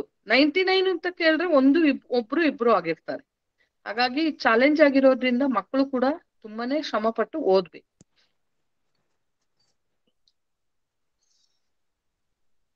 ಭಯ ಪಡಬಾರ್ದು. ಸೂಕ್ಷ್ಮವಾಗಿ ಇದು ನನ್ನಿಂದ ಆಗಲ್ಲ ಅಂತ ಹಿಂಜರಿಕೆಯ ಸ್ವಭಾವ ಇದ್ರೆ ಜೀವನದಲ್ಲಿ ನಾವು ಏನನ್ನೂ ಸಾಧಿಸ್ಲಿಕ್ಕೆ ಆಗಲ್ಲ ಮಕ್ಕಳೇ. ಆದ್ರಿಂದ ದಯವಿಟ್ಟು ನೀವು ಹಿಂಜರಿಕೆಯಿಂದ ಹೊರಬನ್ನಿ. ಹಿಂಜರಿಕೆ ಬಿಟ್ಬಿಡಿ. ನನ್ನಿಂದ ಆಗಲ್ಲ ಅಂತ ಹೇಳೋದನ್ನ ಫಸ್ಟ್ ಥಾಟ್ ಅನ್ನ ನಿಮ್ಮ ಮನಸ್ಸಿನಿಂದ ತೆಗೆದಾಕಿ. ಏನೇ ಆದ್ರೂ ಫೇಸ್ ಮಾಡ್ತೇನೆ. 1 ಅಟೆಂಪ್ಟ್ ಇರ್ಬೋದು, 2 ಅಟೆಂಪ್ಟ್ ಇರ್ಬೋದು, 3ನೇ ಅಟೆಂಪ್ಟ್ ಆಗೋಷ್ಟರಲ್ಲಿ ನೀವು ಪರಿಪೂರ್ಣರಾಗಿರ್ತೀರಾ. ನೀವು ಎಲ್ಲದ್ರಲ್ಲೂ ಪಾಸ್ ಮಾಡ್ಕೊಳ್ತೀರಾ. ಹಾಗಾಗಿ ಆಗಲ್ಲ ಅಂತ ಇರೋದು ಇರ್ಬೋದು, ಅಥವಾ ಇದು ನನಗೆ ಸೂಟ್ ಆಗಲ್ಲ ಅಂತ ಇರ್ಬೋದು, ಹಾಗೆ ಮಾಡ್ಲಿಕ್ಕೆ ಹೋಗ್ಬೇಡಿ. ನೀವು ಈಗ್ಲಿಂದಲೇ, ಯಾಕೆಂದ್ರೆ ಮೊದ್ಲೆಲ್ಲ ಹೇಳ್ತಿದ್ರು, ಮಗುದು PUC ಆಗ್ಲಿ, SLC ಆಗ್ಲಿ, ಅಥವಾ ಡಿಗ್ರಿ ಆಗ್ಲಿ, ಆಮೇಲೆ ಅವ್ನು ಏನ್ ಸಬ್ಜೆಕ್ಟ್ ಚೂಸ್ ಮಾಡ್ಕೊಂಡು ಯಾವ್ದಕ್ ಹೋಗ್ತಾನೋ ಅದಕ್ಕೆ ಬಿಡ್ತೀನಿ ಅಂತ ಪೇರೆಂಟ್ಸ್ ಗಳಲ್ಲಿ ಇತ್ತು. ಆದ್ರೆ ಈಗಿನ ಜನರೇಷನ್ ಆಗಿಲ್ಲ. ಹಾಗಾಗಿ ಮಕ್ಕಳೇ, ನೀವ್ ಈಗ್ಲೇ ಏನ್ ಆಗ್ತೀರಾ ಅಂತ ಇದ್ದೀರಾ, ಅದಕ್ಕೆ ತಕ್ಕಂತೆ ಬೇಕಾಗಿರೋ ಪ್ರಿಪ್ರೇಷನ್ ಅನ್ನ ನೀವು ಮಾಡ್ಲೇಬೇಕು. ನೀವು ಮತ್ತೆ ಮಾಡ್ತೇನೆ, SLC ಆದ್ಮೇಲೆ ಮಾಡ್ತೇನೆ, PUC ಆದ್ಮೇಲೆ ಮಾಡ್ತೇನೆ ಅಂದ್ರೆ ಸಾಧ್ಯ ಇಲ್ಲ. ಯಾಕೆಂದ್ರೆ ಅಷ್ಟೊತ್ತಿಗಾಗ್ಲೇ ನೀವು PUCಗೆ ಹೋಗೋಷ್ಟರಲ್ಲಿ ನೀಟು, CET ಇದೆಲ್ಲವೂ ಬಂದ್ಬಿಟ್ಟಿರುತ್ತೆ. ಆಗ ನೀವು ನಾನು ಯಾವ್ದು ತಗೊಳ್ಳಿ ಅಂತ ಹೇಳೋ ಕನ್ಫ್ಯೂಷನ್ಗೆ ನೀವು ಹೋಗಬಾರ್ದು ಅಂತ ಇದ್ರೆ, ನೀವು ಈಗ್ಲೇ ಏನ್ ಆಗ್ತೀರಾ ಅಂತ ಡಿಸೈಡ್ ಮಾಡಿ ಅದಕ್ಕೆ ಏನ್ ಪ್ರಿಪ್ರೇಷನ್ ಬೇಕು ಅದನ್ನ ನೀವು ಮಾಡ್ಲೇಬೇಕು. ಇದು ನನ್ನ ಸಲಹೆ. Nice ma'am. ಈಗ ಪೊಲೀಸ್ ಇಲಾಖೆ ಅಂದ್ರೆ ಹೆದರ್ತಾರೆ, ಅಲ್ಲಿ ಕಷ್ಟ ಇದೆ, ಅಲ್ಲಿ ರಿಸ್ಕ್ ಇದೆ, ಜೀವಕ್ಕೆ ಅಪಾಯ ಇದೆ, ಹೆಣ್ಮಕ್ಳಿಗೆ ಬೇಡ. ಇದ್ರ ಬಗ್ಗೆ ನೀವೇನಂತೀರಾ? ಮೇಡಮ್, ನಾನು ಆಗ್ಲೇ ಹೇಳಿದೆ, ಯಾವುದೇ ಇಲಾಖೆಗೆ ಹೋದ್ರು ಒಂದೊಂದು ತರದ ಪರಿಶ್ರಮ ಖಂಡಿತವಾಗಿ ರಿಸ್ಕ್ ಇದೆ. ನಮಗೂ ಕಾಣ್ಲಿಕ್ಕೆ ಇವಾಗ ಬ್ಯಾಂಕಲ್ಲಿ ಕೂತಿರ್ತಾರೆ, ಏನು ಅವ್ರು ಚಂದ, ಬೆಳಿಗ್ಗೆ 10 ಗಂಟೆಗೆ ಬರ್ತಾರೆ, 5 ಗಂಟೆಗೆ ಹೋಗ್ತಾರೆ ಅಂತ. ಪಾಪ ಅವ್ರು 5 ಗಂಟೆಗೆ ಬಾಗ್ಲ ಹಾಕೊಂಡು ಒಳಗೆ ಕೂತ್ಮೇಲೆ ಫುಲ್ಲು ಟ್ಯಾಲಿ ಆಗೋವರೆಗೆ ಅವ್ರು ಹೊರಗಡೆ ಬರಕ್ಕಾಗಲ್ಲ. ಎಷ್ಟು ಶ್ರಮ ಪಡ್ತಾ ಇರ್ತಾರೆ. ಕ್ಯಾಶ್ ಅದು ಇದು ಟ್ಯಾಲಿ ಆಗ್ಬೇಕು. ಅದೇ ತರ ಟೀಚರ್ಸ್ ಗಳನ್ನ ತಗೊಳ್ಳಿ. ಟೀಚರ್ಸ್ ಗಳಿಗೆ ಹೇಳೋದಾದ್ರೆ ಇಷ್ಟು ಪರ್ಸೆಂಟೇಜ್ ಬರ್ಬೇಕು ನಮ್ ಸ್ಕೂಲಿಗೆ, ನಮ್ ಮಕ್ಕಳು ಈ ತರ ಇರ್ಬೇಕು, ಅದ್ರಲ್ಲಿ ಇಷ್ಟು A B ಗ್ರೇಡ್ ಬಂದ್ಲೇಬೇಕು. ಯಾರು ಕೂಡ ಡ್ರಾಪ್ ಔಟ್ ಆಗ್ಬಾರ್ದು ಸ್ಕೂಲಿಂದ. ಯಾವುದೇ ರೀತಿಯಲ್ಲೂ ಎಲ್ಲ ಔಟ್ ಆಫ್ ಔಟೇ ತಗೋಬೇಕು ಅಂತ ಅವ್ರ ಸಮಸ್ಯೆ ಇರುತ್ತೆ. ಅವ್ರಿಗೆ ಬೇಕಾದಷ್ಟು ತರಬೇತಿ, ಅವ್ರ ಮಕ್ಕಳು ಯೋಗದಲ್ಲಿ ಇರ್ಬೇಕು, ಅದ್ರಲ್ಲಿ ಇರ್ಬೇಕು, NCC ಅಲ್ಲಿ ಇರ್ಬೇಕು, NSS ಮಾಡಿಸ್ಬೇಕು, ಅವ್ರಿಗೂ ಬೇಕಾದಷ್ಟು ಇರುತ್ತೆ. ಅದೇ ರೀತಿ ಪೊಲೀಸಲ್ಲೂ ಕೂಡ ಕಾನೂನು ಸುವ್ಯವಸ್ಥೆಯನ್ನ ಕಾಪಾಡುವಾಗ ಅದಕ್ಕೆ ಸಂಬಂಧಪಟ್ಟಂತ ರಿಸ್ಕ್ಗಳು ಇರುತ್ತೆ. ಅದನ್ನೇ ನಾವು ಫೇಸ್ ಮಾಡ್ಕೊಂಡು, ಈಗಿನ ಕಾಲದಲ್ಲಿ ಹೆಣ್ಣು ಗಂಡು ಅನ್ನೋದು ಕಾನ್ಸೆಪ್ಟೇ ಇಲ್ಲ ಮೇಡಮ್. ನಾನ್ ಹೇಳೋದಾದ್ರೆ ಅದು ಮೊದಲಿತ್ತು. ಯಾಕೆಂದ್ರೆ ನಮ್ಮ ಪ್ರಜಾಪ್ರಭುತ್ವ ರಾಷ್ಟ್ರದಲ್ಲಿ ಈಗ್ಲೂ ಇದೆ. ಯಾಕೆಂದ್ರೆ ಈ ಲಿಂಗ ತಾರತಮ್ಯ ಇನ್ನೂ ಕೂಡ ಹೋಗಿಲ್ಲ. ಎಲ್ಲದಕ್ಕೂ ಗಂಡು ಮಕ್ಳೇ, ಏನೇ ಇದ್ರು ಗಂಡು ಗಂಡು ಅಂತ. ಬಟ್ ಈಗಿನ ಸಮಾಜದ ಪರಿಸ್ಥಿತಿಗೆ ಅದು ತಪ್ಪು ಕಲ್ಪನೆ. ಗಂಡಾದ್ರೂ ಹೆಣ್ಣಾದ್ರೂ ಯಾರೇ ಆದ್ರೂ ಓದ್ಲೇಬೇಕು. ಅವಳು ಓದಿ ಅವಳ ಕೆಲಸವನ್ನ ಗಿಟ್ಟಿಸ್ಕೊಳ್ಬೇಕು ಅಂದ್ರೆ ಅವಳು ಅಲ್ಲಿ ಪ್ರಿಪ್ರೇಷನ್ ಆಗಿರ್ಲೇಬೇಕು, ಅಥವಾ ಅವನು ಆಗಿರ್ಲೇಬೇಕು. ಅಥವಾ ಇವನು ಗಂಡು ಅಂದ ತಕ್ಷಣ ಯಾರು ಕರೆದು ಕೆಲಸ ಕೊಡಲ್ಲ. ಹಾಗಾಗಿ ಮಕ್ಕಳಲ್ಲಿ ಆ ತರದೆಲ್ಲ ಏನಾದ್ರು ಭಾವನೆಗಳಿದ್ರೆ ದಯವಿಟ್ಟು ತೆಗೆದಾಕಿ. ಗಂಡು ಹೆಣ್ಣು ಅನ್ನೋ ತಾರತಮ್ಯ ಇಲ್ಲ ಮಕ್ಕಳೇ. ಹೆಣ್ಣು ಮಕ್ಕಳೇ ಧೈರ್ಯವಾಗಿ ಎಲ್ಲದ್ರಲ್ಲೂ ಎಲ್ಲ ಫೀಲ್ಡ್ ಅಲ್ಲಿ ನಮ್ಮನ್ನ ನಾವು ಗುರುತಿಸ್ಕೊಳ್ಳುವಂತ ಒಂದು ಕಾಲಘಟ್ಟದಲ್ಲಿ ಇದ್ದೇವೆ. ಮೇಲೆ ಆಕಾಶದಿಂದ ತಗೊಂಡ್ರೆ ಭೂಮಿಯವರೆಗೂ ಎಲ್ಲ ಒಂದು ಸ್ಥಳಗಳಲ್ಲಿ ಕೂಡ ಮಹಿಳೆ ತಾನು ಎಲ್ಲದರಲ್ಲೂ ಪುರುಷನಿಗಿಂತ ಒಂದು ಹೆಜ್ಜೆ ಮೇಲೆ ಇದ್ದೇನೆ ಅಂತ ಹೇಳೋ ರೀತಿಯಲ್ಲಿ ನಾವಿದ್ದೇವೆ. ಹಾಗಾಗಿ ಹುಡುಗಿಯರು ನಮ್ಮಿಂದ ಆಗಲ್ಲ ಅನ್ನೋಂತ ಒಂದು ತಪ್ಪು ಕಲ್ಪನೆಯಿಂದ ಹೊರಬರ್ಬೇಕು. ಅದೇ ರೀತಿ ಹುಡುಗರು ಕೂಡ ಅಷ್ಟೇ, ನಮ್ ಕೈಯಲ್ಲಿ ಮಾತ್ರ ಆಗತ್ತೆ, ಹುಡುಗಿರ ಹತ್ರ ಆಗಲ್ಲ, ಏನು ಮಾಡ್ಲಿಕ್ಕೆ ಕೆಲ್ಸ ಅಥವಾ ಅದನ್ನ ಅವರು ಪಡೆದುಕೊಳ್ಳಿಕ್ಕೆ ಆಗಲ್ಲ ಅಂತ ಹೇಳುವಂತ ಭಾವನೆಗಳಿದ್ರೆ ತೆಗೆದಾಕಿ ಈ ಲಿಂಗ ತಾರತಮ್ಯವನ್ನು ಹೋಗಲಾಡಿಸ್ಬೇಕು ಅಂದ್ರೆ ನಾವ್ ಈಗ್ಲಿಂದಲೇ ಅದಕ್ಕೆ ಪ್ರಿಪೇರ್ ಆಗ್ಬೇಕು. ಇದೆಲ್ಲ ಫೀಲ್ಡ್ ಅಲ್ಲೂ ನಾವು ಇರ್ತೇವೆ, ಮಾಡ್ಲಿಕ್ಕೆ ಸಾಧ್ಯ ಅಂತ ಬಂದ್ರೆ ಖಂಡಿತವಾಗಿಯೂ ನಾವು ಯಾವ್ದ್ರಲ್ಲಿ ಹಿಂದುಳಿಲಿಕ್ಕೆ ಸಾಧ್ಯ ಇಲ್ಲ. ಮ್ಯಾಮ್ ಈಗ ಹೈಯರ್ ಪೋಸ್ಟ್ ಗಳಿಗೆ ಹೋಗ್ಬೇಕು ಆದ್ರೆ ಅಲ್ಲಿ ಒಂದ ಪ್ರಮೋಷನ್ಸ್ ಇರುತ್ತೆ ಅಥವಾ ಡೈರೆಕ್ಟ್ ಏನಾದ್ರು ಹೋಗೋದಿಕ್ ಆಗತ್ತಾ? ಮೇಡಮ್ ಈಗ ಪೊಲೀಸ್ ಕಾನ್ಸ್ಟೇಬಲ್ ಆಗಿ ಅವರು ಜಾಯಿನ್ ಆಗಿರ್ತಾರೆ. ಫಸ್ಟ್ ಅಲ್ಲಿ PUC ಆಯ್ತು, ಜಾಯಿನ್ ಆಗಿದ್ದಾರೆ. ಈಗ ಅವರು ನೆಕ್ಸ್ಟ್ ಡಿಗ್ರಿ ಮಾಡ್ಕೋಬಹುದು ಕರೆಸ್ಪಾಂಡೆನ್ಸ್ ಅಲ್ಲಿ, ಅಥವಾ ಅವ್ರು ಮಾಡಿದ್ದಾರೆ ಅಂತ ಇದ್ದಾರೆ PSI ಗಳಿಗೆ ಸಂಬಂಧಪಟ್ಟ ಸಬ್ ಇನ್ಸ್ಪೆಕ್ಟರ್ ಗಳಿಗೆ ಸಂಬಂಧಪಟ್ಟ ಎಕ್ಸಾಮ್ ಗಳನ್ನ ಬರಿಬಹುದು, ಅಥವಾ KSP ಯಾವ್ದಾದ್ರೂ ಸರಿ KP ಯಾವ ಎಕ್ಸಾಮ್ ಗಳನ್ನು ಅವರು ಅಲ್ಲಿ ತಗೊಂಡು ಬರ್ದು ಮುಂದಿನ ಹೆಚ್ಚಿನ ದೊಡ್ಡ ಸ್ಥಾನಮಾನಗಳಿಗೂ ಹೋಗುವಂತ ಅವಕಾಶಗಳು ಇರುತ್ತೆ. ಜೊತೆಯಲ್ಲಿ ಏನು ಈಗ ಈ ಸರ್ವಿಸ್ ಮಾಡ್ತಿದ್ದಾರೆ ಈ ಸರ್ವಿಸ್ ಕೂಡ ಅಲ್ಲಿ ಆಡ್ ಆಗುತ್ತೆ. ಈ ಇಲಾಖೆಯಲ್ಲಿ ನಿಂತ ನೀರಲ್ಲ. ನೀವು ಒಂದು ಸಲ ಪೊಲೀಸ್ ಕಾನ್ಸ್ಟೇಬಲ್ ಆಗಿ ಜಾಯಿನ್ ಆಗಿದ್ರು ಕೂಡ ಇದು ಸಮುದ್ರವನ್ನು ಸೇರುವಂತದ್ದು, ಎಲ್ಲೂ ನಿಂತ ನೀರಲ್ಲ, ಹರಿಯುವ ನೀರಾಗಿರುತ್ತೆ. ನೀವು ಇಲ್ಲಿಂದ ಯಾವ ಇಲಾಖೆಗೂ ಕೂಡ ಬೇರೆ ಎಕ್ಸಾಮ್ಗಳನ್ನ ಬರೆದು ಕೂಡ ಹೋಗುವ ಅವಕಾಶಗಳಿದೆ, ಅಥವಾ ಈ ಇಲಾಖೆಯಲ್ಲಿ ಉನ್ನತ ಸ್ಥಾನಮಾನಗಳಿಗೆ ಸಂಬಂಧಪಟ್ಟ ಎಕ್ಸಾಮ್ಸ್ ಗಳನ್ನ ಬರೆದು ನೀವು ಹೋಗ್ಬೋದು. ಓಕೆ ಓಕೆ, ನೈಸ್, ವಂಡರ್ಫುಲ್, ತುಂಬಾ ಚೆನ್ನಾಗಿತ್ತು ಮ್ಯಾಮ್. ಮಕ್ಳ ಯಾರಾದ್ರೂ ಕ್ವಶನ್ಸ್ ಇದ್ರೆ ಕೇಳ್ಬೋದು.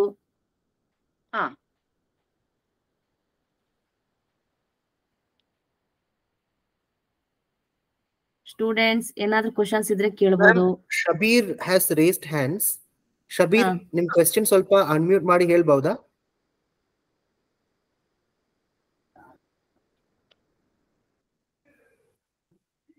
ಅದರ್ವೈಸ್ ಅನ್ಮ್ಯೂಟ್ ಮಾಡಿ ಹೇಳಕ್ ಆಗಲ್ಲ ಅಂದ್ರೆ ಚಾಟ್ ಅಲ್ಲಿ ಟೈಪ್ ಮಾಡಿ ಪ್ಲೀಸ್. ಎಲ್ಲಾ ಮಕ್ಕಳು if you have any question chat ಅಲ್ಲಿ ಪ್ಲೀಸ್ ಟೈಪ್ ಮಾಡಿ. ಮಕ್ಕಳ teachers are also joining this call, ಅವರು ಪ್ಲೀಸ್ ಮಾಡಿ. I can see Madan Gowda, Adinarayan, unmute ಮಾಡಿ ಕ್ವೆಶ್ಚನ್ ಹೇಳಿ ಪ್ಲೀಸ್. ಕೇಳಪ್ಪ.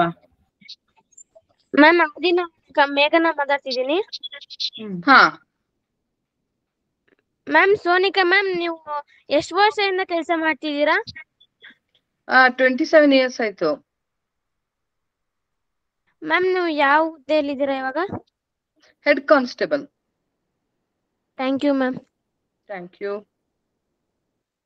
ಮ್ಯಾಮ್. ಅದೇ ಇದರಲ್ಲಿ ಒಂದು ಕ್ವೆಶ್ಚನ್ ನಮ್ ಇದರಲ್ಲಿ ಇದೆ. ಲೈಕ್ 23 years ಆಗಿ ನೀವು ಈ ಇದರಲ್ಲಿ ಪೊಲೀಸ್ ಸೆಕ್ಟರ್ ಅಲ್ಲಿ ನೀವು ಕೆಲಸ ಮಾಡಿದ್ರ, ಲೈಕ್ ನೀವು ವರ್ಕ್ ಲೈಫ್ ಬ್ಯಾಲೆನ್ಸ್ ಯಾವ ತರ ಇದೆ ma'am?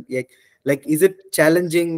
It is challenging, but still ಅದು ಯಾವ ತರ ನೀವು ಲೈಕ್ ಮಕ್ಕಳು ಯಾವ್ಬಹುದು, ಫ್ಯಾಮಿಲಿ ಆಗ್ಬಹುದು, ಅದು ಯಾವ ತರ ನೀವು ಅದು ಬ್ಯಾಲೆನ್ಸ್ ಮಾಡ್ತೀರಾ, ಸ್ವಲ್ಪ ಹೇಳ್ಬಹುದಾ ಪ್ಲೀಸ್? ಸರ್. ಓಕೆ ಸರ್, ನಾವೀಗ ಅದೇ ಪೊಲೀಸಿಗೆ ಸೇರ್ದಾಗ್ಲಿಂದಲೇ ಎನಿ ಟೈಮ್ ನಮ್ಗೆ ಟೈಮಿಂಗ್ಸ್ ಅಂತ ಇರಲ್ಲ. ಹಾಗಾಗಿ ನಾವು ಕೂಡ ಮಕ್ಕಳ ಜೊತೆ ಕಾಲ ಕಳೀಲಿಕ್ಕೆ ಸಮಯಾವಕಾಶ ಸ್ವಲ್ಪನೇ ಸಿಗುತ್ತೆ, ಆದ್ರೂ ಅದನ್ನ ಚೆನ್ನಾಗಿ ಯುಟಿಲೈಸ್ ಮಾಡ್ಕೊಳ್ತಿದೀವಿ. ಮಕ್ಕಳಿಗೆ ಬೆಳಿಗ್ಗೆ ಸ್ವಲ್ಪ ಬೇಗ ಎದ್ದೇಳ್ಬೇಕು, ಸ್ಕೂಲಿಗೆ ಹೋಗೋಷ್ಟರಲ್ಲಿ ನಾವು ರೆಡಿ ಆಗ್ಬೇಕು, ಮಕ್ಕಳನ್ನ ಕಳಿಸ್ಬೇಕು, ಮತ್ತೆ ನಾವು ಬರ್ತೇವೆ. ನಂತರ ಎಲ್ಲಾರು ಸ್ವಲ್ಪ ಮಧ್ಯದಲ್ಲಿ ಮಿಡ್ಲ್ ಆಫ್ಟರ್ನೂನ್ ಏನಾದ್ರು ನಮ್ಗೆ ಟೈಮ್ ಸಿಕ್ತು ಅಂದಾಗ, ಯಾಕಂದ್ರೆ ಸಂಜೆ ಹೋಗೋದು ಎಷ್ಟೊತ್ತಾಗುತ್ತೆ ಅಂತ ಹೇಳಕ್ ಆಗಲ್ಲ, ಅಥವಾ ಯಾವ್ದಾದ್ರು ಒಂದು ಎಮರ್ಜೆನ್ಸಿ ಕೇಸ್ ಬಂದ್ರೆ ಮತ್ತೆ ನಾನ್ ಮನೆಗೆ ಹೋಗಿ ಎಷ್ಟೊತ್ತಿಗೆ ಅವ್ರ ಜೊತೆ ರೀಜಾಯಿನ್ ಆಗ್ತೀನಿ ಅಂತ ಹೇಳಕ್ ಆಗಲ್ಲ. ಹಾಗಾಗಿ ಬೆಳಿಗ್ಗೆನೆ ಸ್ವಲ್ಪ ಎಲ್ಲವನ್ನು ರೆಡಿ ಮಾಡಿಟ್ಟು ಬರೋದು ಸ್ವಲ್ಪ ಜಾಸ್ತಿ ಸರ್. ಜೊತೆಗೆ ಈಗ ಮಕ್ಕಳು ಸ್ವಲ್ಪ ದೊಡ್ಡವರಾಗಿದ್ದಾರೆ. ಮಗ BCA ಮಾಡ್ತಿದ್ದಾನೆ, ಮಗಳು SLC. ಅವರು ಕೂಡ ನನಗೆ ತುಂಬಾ ಹೆಲ್ಪ್ ಮಾಡ್ತಾರೆ. ಮಗಳು ಕೂಡ, ಅವಳಿಗೂ ಇವಾಗ್ಲೇ ಎಲ್ಲವನ್ನು ಕಷ್ಟ ಏನು ಅಂತ ಗೊತ್ತಾಗ್ಲಿ ಅಂತ ಅಡಿಗೆ ಎಲ್ಲವನ್ನು ಮಾಡಿ ಕಲ್ಸಿದ್ದೇವೆ. ನಾವೆಲ್ಲಾರು ಈ ತರ ತರಬೇತಿ ಕೊಡ್ಲಿಕ್ಕೆಲ್ಲ ದೂರ ದೂರ ಹೋಗುವಾಗೆಲ್ಲ ಮೇಂಟೈನ್ ಮಾಡ್ತಾಳೆ ಅವಳು ಚೆನ್ನಾಗಿ. Thank you ma'am. ಎಲ್ಲ ಇಷ್ಟು ಸಪೋರ್ಟ್ ಬೇಕು ಅದು ಫ್ಯಾಮಿಲಿನಿಂದ, that only for every this one but for this, and so like proud of ಹೌದು ದಟ್. ಒಂದು ಕೈಯಿಂದ ಏನನ್ನೂ ಸಾಧಿಸ್ಲಿಕ್ಕೆ ಸಾಧ್ಯನೇ ಇಲ್ಲ ಸರ್. ಎರಡು ಕೈ ಚಪ್ಪಾಳೆ ಆದ್ರೆ ಮಾತ್ರ ಸಾಧ್ಯ. ಹಾಗಾಗಿ ಹಸ್ಬೆಂಡ್ ಇರ್ಬೋದು, ನನ್ನ ಇಬ್ರು ಮಕ್ಕಳು ಇರ್ಬೋದು, ಎಲ್ಲ ರೀತಿಯಲ್ಲೂ ನಂಗೆ ಸಪೋರ್ಟ್ ಮಾಡ್ತಾರೆ ಸರ್. ಪಾಪ ಅವರು ಬೆಳಿಗ್ಗೆದ್ದು ಮನೆ ಗುಡಿಸೋದಿರ್ಬೋದು, ಅಥವಾ ಕ್ಲೀನಿಂಗ್ ಮಾಡೋದಿರ್ಬೋದು, ಅಥವಾ ಬೇರೆ ಇನ್ನೇನಾದ್ರು ಸಣ್ಣ ಪುಟ್ಟ ಕೆಲಸಗಳನ್ನ ಮಾಡಿ ಕೊಡೋದಿರ್ಬೋದು, ನನ್ ಜೊತೆಯಲ್ಲಿ ಅವರು ಕೂಡ ಜಾಯಿನ್ ಆಗಿ ಎಲ್ಲವನ್ನ ಮಾಡೋದ್ರಿಂದ ಹೋಗುತ್ತೆ ಸರ್. ಯಾವ್ದು ರಿಸ್ಕ್ ಅಂತ ಅನ್ನಿಸ್ತಾ ಇಲ್ಲ. Thank you for sharing ma'am. ಆಮೇಲೆ ಹ್ಯಾಂಡ್ ರೈಸ್ ಮಾಡಿದೀರಾ, ಏನ್ ಕ್ವಶನ್ ಇದೆ? Sorry sir. ಇಲ್ಲ ಮ್ಯಾಮ್, ಅದೇ ಯಾರು ಅವರು?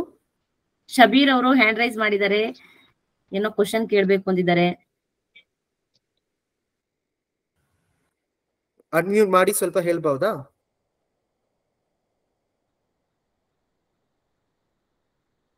ಜ್ಯೋತಿ ಹ್ಯಾಂಡ್ ರೈಸ್ ಮಾಡಿದೀರಾ, ಕ್ವಶನ್ ಏನಾದ್ರು ಇದ್ರೆ ಅನ್ಮ್ಯೂಟ್ ಮಾಡಿ ಕೇಳಿ, ಇಲ್ಲ ಚಾಟ್ ಬಾಕ್ಸ್ ಅಲ್ಲಿ ಹಾಕಿ. ಮ್ಯಾಮ್ ಶಬೀರ್ ಚಾಟ್ ಬಾಕ್ಸ್ ಅಲ್ಲಿ ಮೆನ್ಷನ್ ಮಾಡಿದರೆ, ಸ್ವಲ್ಪ ನೋಡಿ ಹೇಳ್ಬಹುದಾ ಕ್ವೆಶ್ಚನ್? ಅದು ಅರ್ಥ ಆಗ್ತಿಲ್ಲ ಮ್ಯಾಮ್. ಪೊಲೀಸಿಯಲ್ಲಿ ಅದೇನೋ ವರ್ಡ್ ಗೊತ್ತಾಗ್ತಿಲ್ಲ. ಯಾ ಕರೆಕ್ಟ್. ಓಕೆ, ಬೇರೆ ಯಾವ್ದು ಈವನ್ ನಮ್ ಸ್ಟಾಫ್ ಮೆಂಬರ್ಸ್ ಇರ್ತಾರೆ, ಟೀಚರ್ಸ್ ಇರ್ತಾರೆ. If you have any question regarding police sector, please ask. Thank you.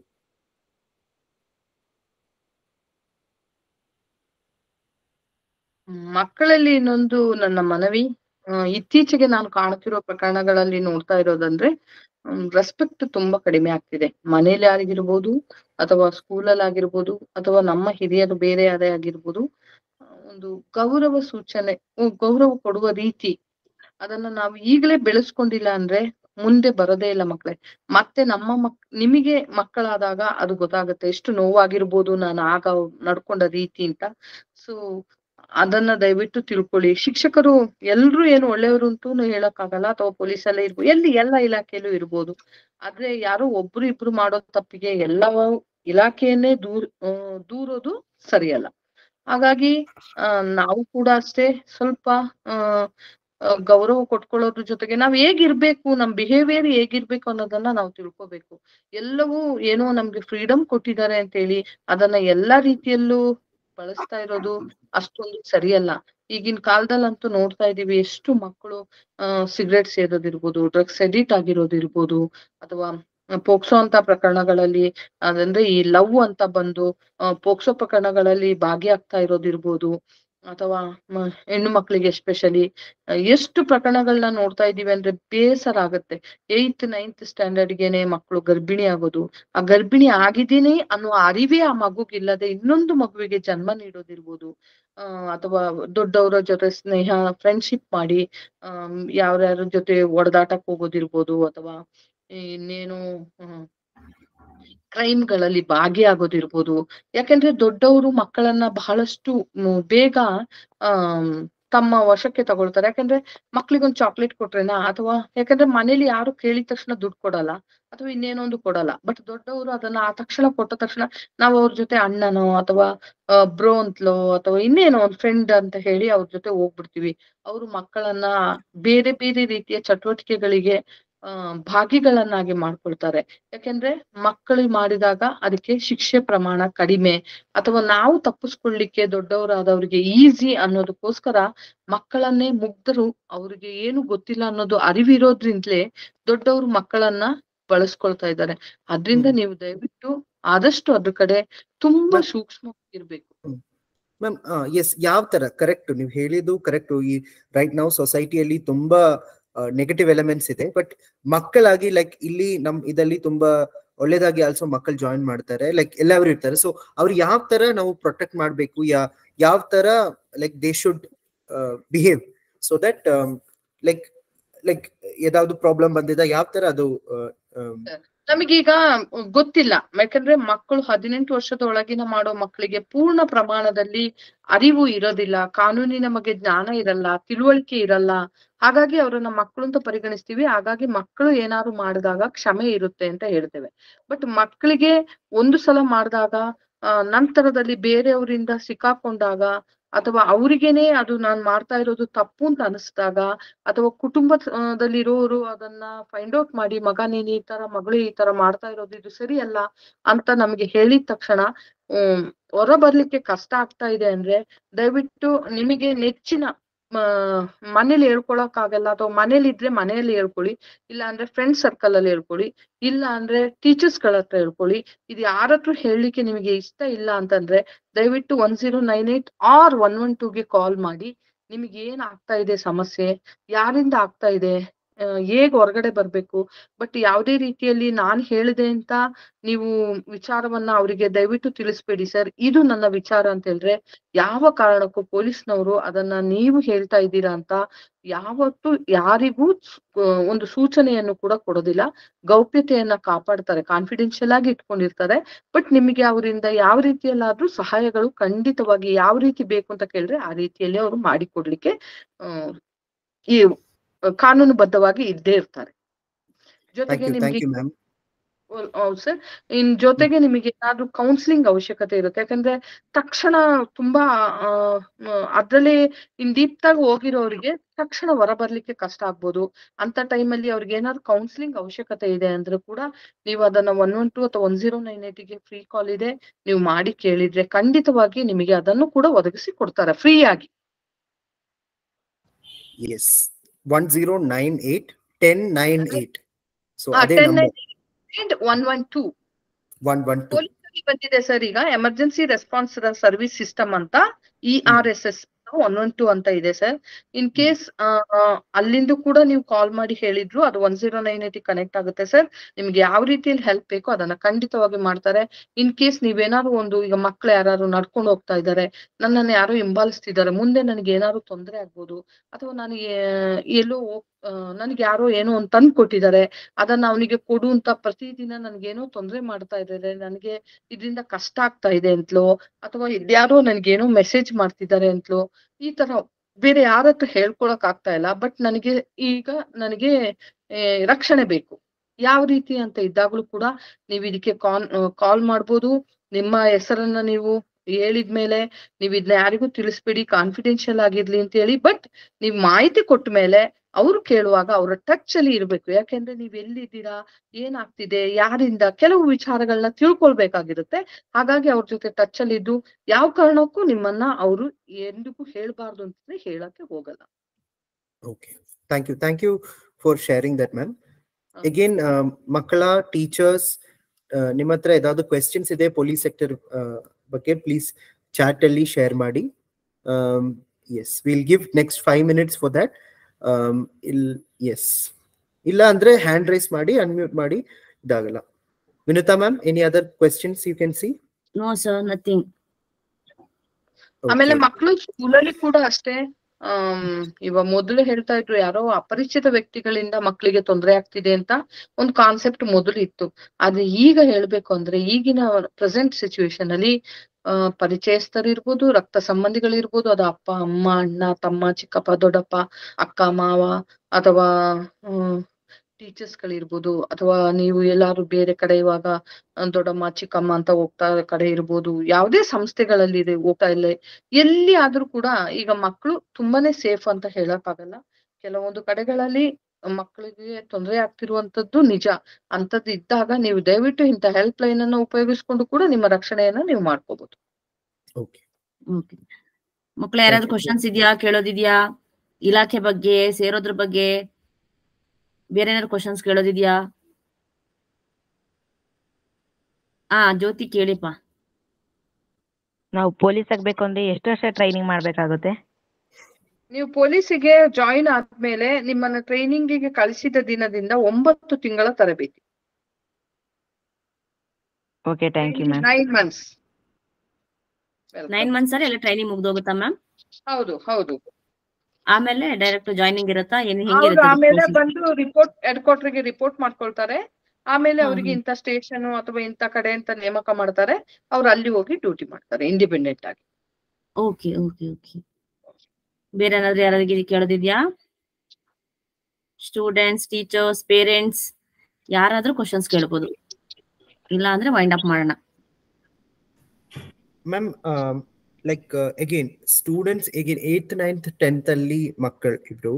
So ಆ ಸ್ಕೂಲ್ ಅಲ್ಲಿ ಲೈಕ್ ನಾವು ಪೊಲೀಸ್ ಆಗ್ಬೇಕು ಅಂದ್ರೆ ತುಂಬಾ ಅಗೇನ್ ಇಬ್ರು ಮಕ್ಕಳು ಇಂಟ್ರೆಸ್ಟ್ ಇರ್ತಾರೆ. ಸೊ ಅವ್ರಿಗೆ ಯಾವ ತರ ಸ್ಕೂಲ್ ಅಲ್ಲಿ ಡಿಫ್ರೆಂಟ್ ಆಕ್ಟಿವಿಟೀಸ್ ಇರ್ತಾರೆ, ಅದರಲ್ಲಿ ಯಾವ ತರ ಪಾರ್ಟಿಸಿಪೇಟ್ ಮಾಡಬೇಕು, ಯಾವ ಆಕ್ಟಿವಿಟಿಯಲ್ಲಿ ಅವರು ಇಂಟ್ರೆಸ್ಟ್ ತಗೋಬೇಕು, ಸ್ಕೂಲ್ ಯಾವ ತರ ಫಿಸಿಕಲಿ ಅಂದ್ರೆ ಫಸ್ಟ್ ಪೊಲೀಸ್ ಅಲ್ಲಿ ಎಕ್ಸಾಮ್ ಎಷ್ಟು ಇಂಪಾರ್ಟೆಂಟ್ ಅದ್ರ 2ರಷ್ಟು ಇಂಪಾರ್ಟೆಂಟ್ ಫಿಸಿಕಲ್ ಕೂಡ ಸರ್. ರಿಟರ್ನ್ ಹೆಂಗಾರು ಪುಸ್ತಕ ಸಿಗುತ್ತೆ, ಓದಿ ಬರ್ದು ಬಿಡ್ಬೋದು.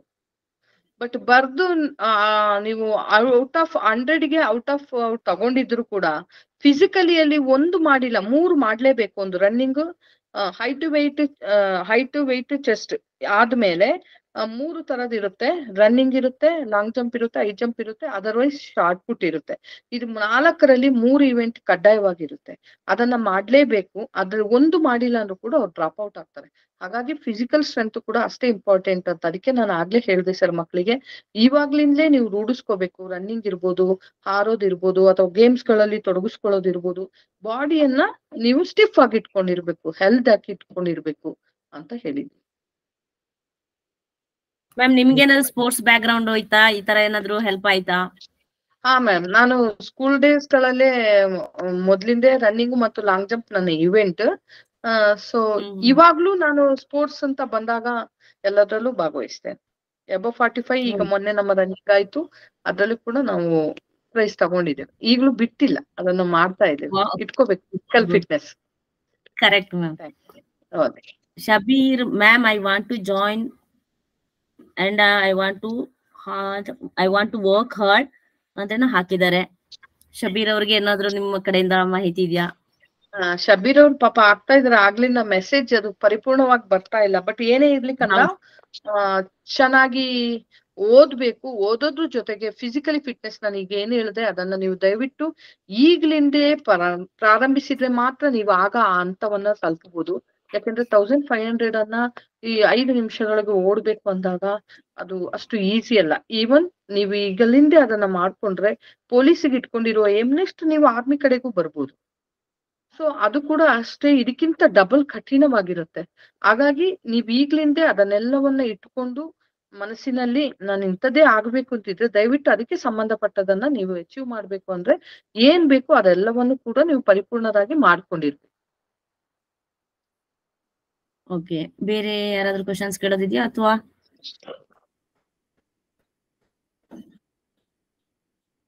Okay, thank you. Wonderful session ma'am. ಬಹಳ ಹೊತ್ತಿಂದ ಸುಮಾರು 1 ಗಂಟೆಗಳ ಮೇಲೆ ನಮಗೆ ನಿಮ್ಮ ಅಮೂಲ್ಯವಾದ ಸಮಯವನ್ನ ನಮ್ಗಾಗಿ ಮೀಸಲಿಟ್ಟು ವಂಡರ್ಫುಲ್ ಅನುಭವನ ಹಂಚ್ಕೊಂಡಿದ್ದೀರಾ. ಮಕ್ಳಿಗೆ ಮೋಟಿವೇಟ್ ಮಾಡಿದೀರಾ, ಉತ್ತಮ ಮಾರ್ಗದರ್ಶನವನ್ನು ಕೂಡ ಕೊಟ್ಟಿದ್ದೀರಾ. ಸೊ ನಿಮ್ಗೆ ನಮ್ಮ ಸಂಸ್ಥೆಯ ಪರವಾಗಿ ಹೃತ್ಪೂರ್ವಕ ಧನ್ಯವಾದನ ಸಲ್ಲಿಸ್ತೀನಿ ಮ್ಯಾಮ್.